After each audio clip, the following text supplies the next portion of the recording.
Hey, DFLers. Thank you. No.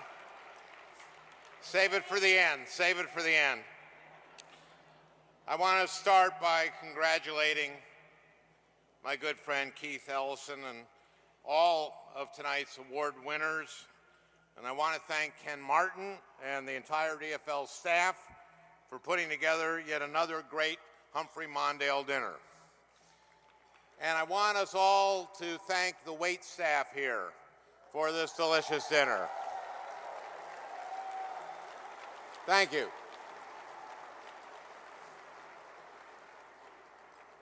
I thought tonight I'd start by telling you the story of how I became a Democrat. Because in a way it starts with Hubert Humphrey.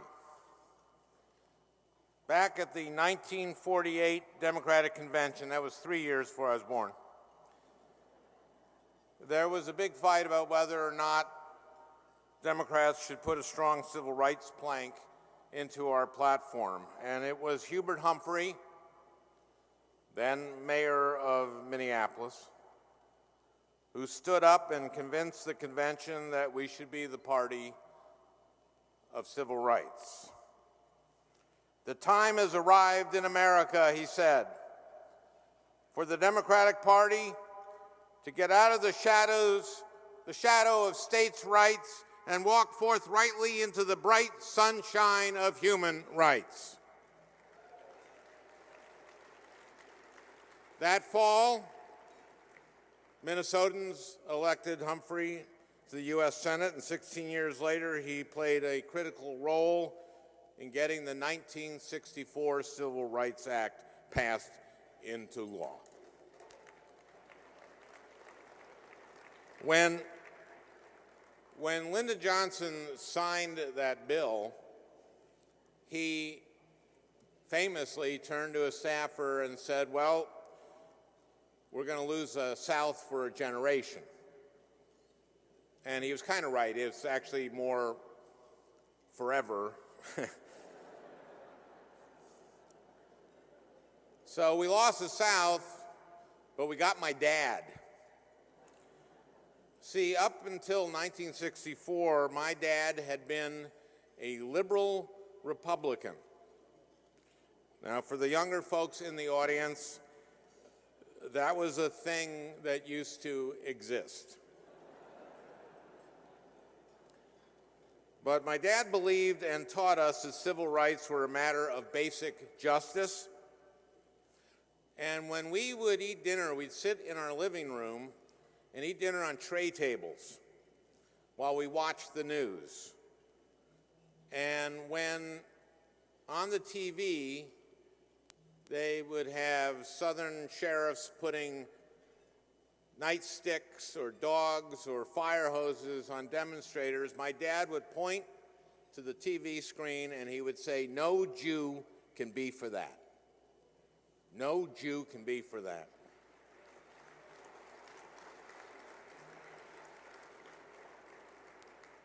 So when Republicans nominated Barry Goldwater, who had voted against the Civil Rights Act, Democrats officially became the party of civil rights, and so my dad became a Democrat, and so did I.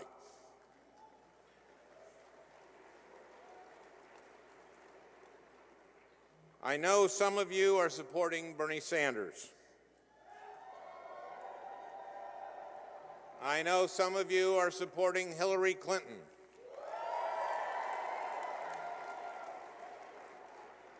I know some of you are undecided. I probably shouldn't have tried to get the cheer on undecided. But what makes us DFLers isn't who we're for, it's what we are for. We are still the party of civil rights, but we're also the party of economic security. We believe that a hard day's work should earn you a decent day's pay,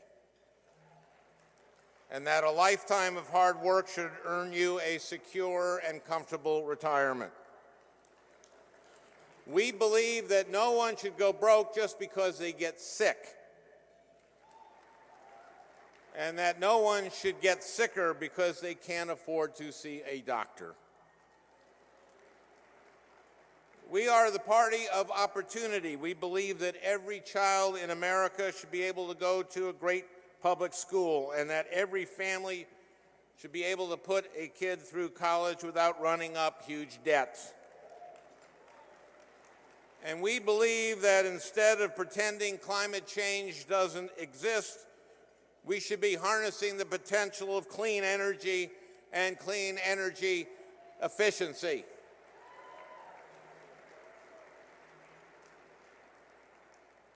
We are the party of equality. We believe that women deserve fair pay and the right to make their own health care decisions.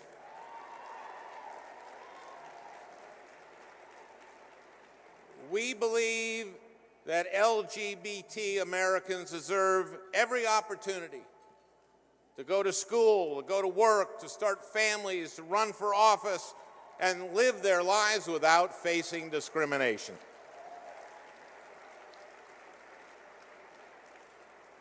And we believe that everyone in our country has something to contribute, no matter who you are or who you love or how much money you have or how long you've been here.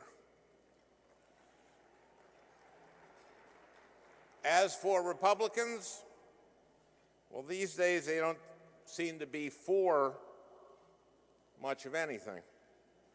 In fact, they're spending their primary arguing over who's the most against things. It's all about who can promise to repeal the Affordable Care Act the fastest, taking health insurance away from millions of Americans. Who can complain the hardest about an economy that has created 14 million new jobs over the last 6 years? Who can be the most anti-science? Who can say the meanest things about immigrants and women? We are still the party of Hubert Humphrey and Walter Mondale and Paul Wellstone. And they've become the party of Ted Cruz and Donald Trump.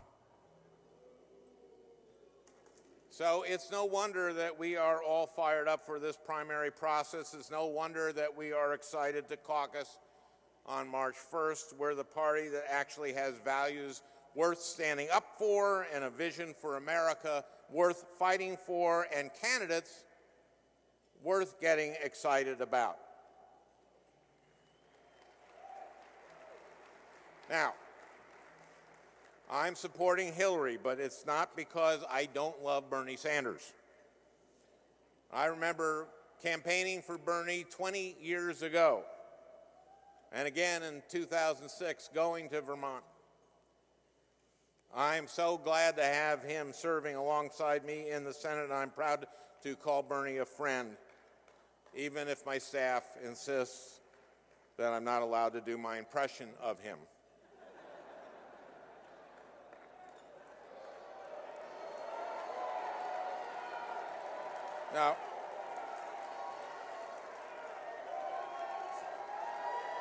Now, I am disciplined. I am disciplined, and this is how I won. Remember, the first one was close. But as a progressive, I care. So I love Bernie. But as a progressive, I care about making progress, and nobody has fought harder to make progress for our country in the last 25 years than Hillary Clinton. Nobody has won more battles on behalf of kids and families. Nobody has been a more steadfast champion for civil rights, for economic security, for opportunity, for equality, for all the things that make me proud to be a DFLer. And there's no one I trust more to to keep making progress over the next 8 years as our president. I've known Hillary for a long time. I know how passionate she is about fighting for change. I know how tough she can be, standing up to the far right. And let me tell you something else about her. Some of you may recall, I just referred to it, that my first race back in 2008, beating Norm Coleman,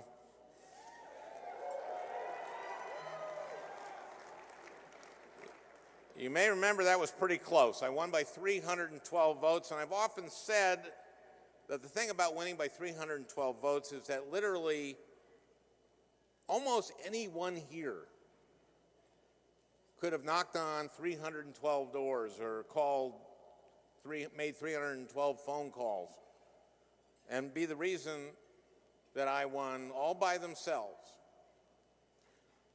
But let me tell you, I know I would not have won that race. I wouldn't be standing here as a United States Senate without Hillary Clinton. She and Bill in 2008 said, whatever you need, we're there for you. So in October, I asked Hillary to come out, and we did a big rally at the University of Minnesota. Huge rally, huge rally.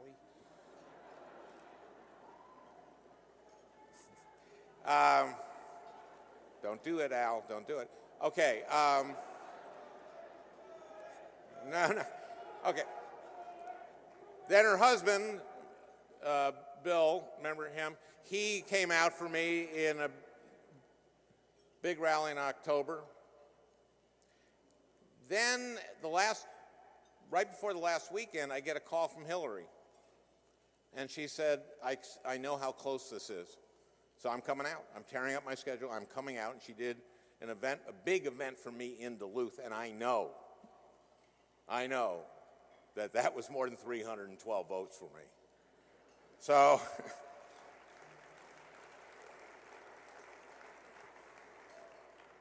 look, I think that we have two candidates worth getting excited about.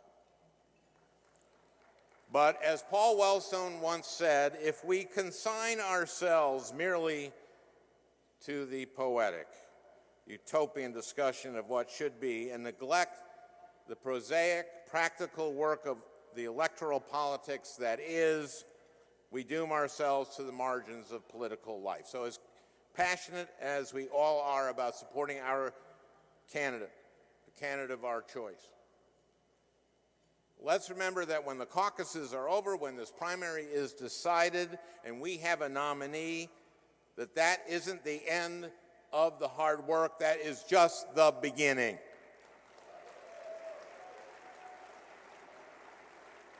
We may be the party with the right values and the right vision, but we also need to be the party that works harder.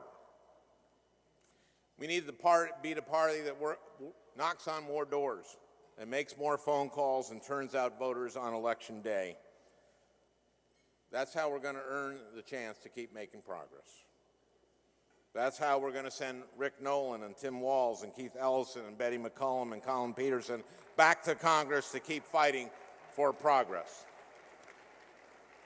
That's how we're going to send Angie Craig to Congress there to join them. And that's how we're going to take back the Minnesota House for the DFL. And that's how we are going to make sure that the next president of the United States is a Democrat. Thank you.